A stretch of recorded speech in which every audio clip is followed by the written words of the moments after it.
300 kilometrni 90 talik gaz balon bilan xudo xolasa dirs uradigan Cobalt avtomobilimiz tayyor bo'ldi. 90 talik gaz balon uстановка qilindi, cho'tki qilib, avvalning chanalari bilan. Xo'p, 90 talik gaz balon 4 pokoleniya, original jihozlari bilan, programma, pрошивка, motor, korobka, o'zini pultiga zavod qiladigan hamma yog'i 4 million 800 ming so'mga qilib berildi. Akamiz xudo xolasa Buxoro shahridan tashrif buyurdilar. Xo'p, bildirilgan ishonch uchun minnatdorchilik bildirib qolamiz. Blok upravleniyamiz Alex Optima Pico Polsha brendiga tegishli original blok upravleniya uстановка qilindi. Xo'p, elektron sistema, matachik, sudachik, kulchatligacha Polshaniki bo'ladi. Farsunkamiz Real italyanskiy farsunka.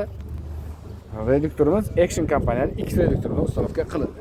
Kimga shunday sifatli va ishonchli va tezkor xizmatlar kerak bo'lgan bo'lsa, pastda nomer qoldiramiz, bemalol aloqaga chiqishingiz mumkin. Endi 300 kilometr degan joyimizga bu trassada yuradi, xudo xolasa. Aka, mashina haydab ko'rdingizmi? Ma'qulamasi tavsiya etaman, kelinglar. Bo'ldi aka. Bergan pulingizga rozi bo'ling aka.